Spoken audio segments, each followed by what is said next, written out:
Hello बच्चों, let's see this question.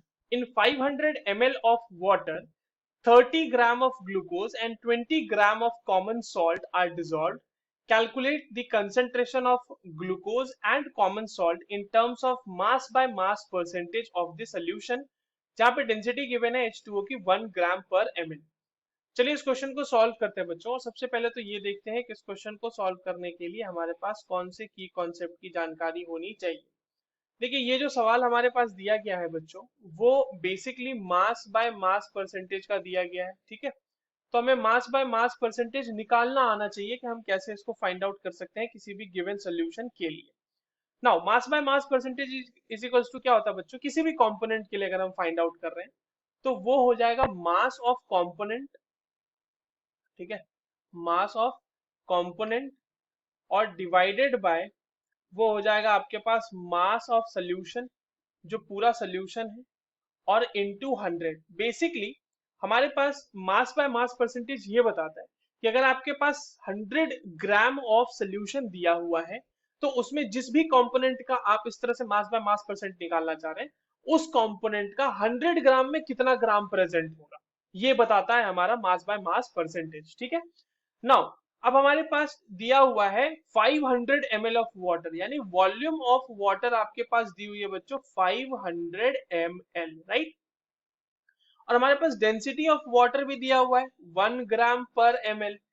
तो इसका मतलब ये है कि 1 ग्राम पर ml का मतलब देखो डेंसिटी इज इक्वल टू क्या हो जाएगा, mass of water upon volume of water.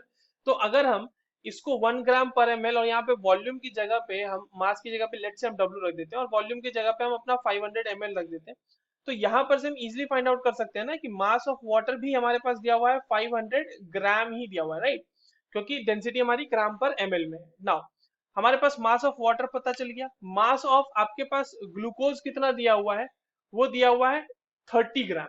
तो आपके पास मास ऑफ ग्लूकोज कितना हो गया बच्चों, यहाँ पे वो हो गया 30 ग्राम। ठीक, और मास ऑफ हमारे पास कॉमन सॉल्ट क्या है, जो कि NaCl होता है, तो NaCl हो गया हमारे पास 20 ग्राम।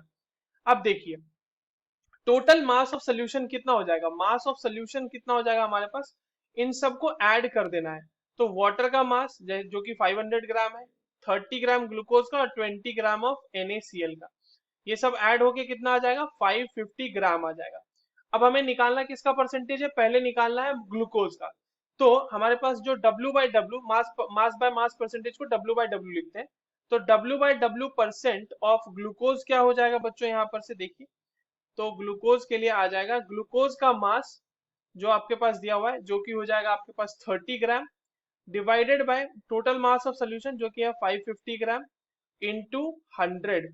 तो यहाँ पर से ये वैल्यू कितनी आ जाएगी बच्चों, 5.45%। तो इतना ही है ग्लूकोज का mass by mass percent in the given solution. Now coming to mass by mass percentage of NaCl। ठीक है, तो mass by mass percentage of NaCl, ये कितना हो जाएगा, गिवन मतलब मास ऑफ NaCl जो कि 20 ग्राम है, मास ऑफ सोल्यूशन जो कि 550 ग्राम है, इनटू कर देंगे 100। यहाँ पर से ये वैल्यू कितनी आ जाएगी, ये आ जाएगी 3.63%। तो ये हो गया परसेंटेज आपका, मास बाय मास परसेंटेज आ जाएगा आपका NaCl का। यही दोनों चीजें हमें फाइंड आउट करने के लिए बोली गई थी बच्चों, we have found it. So I hope you understood this well, all the very best.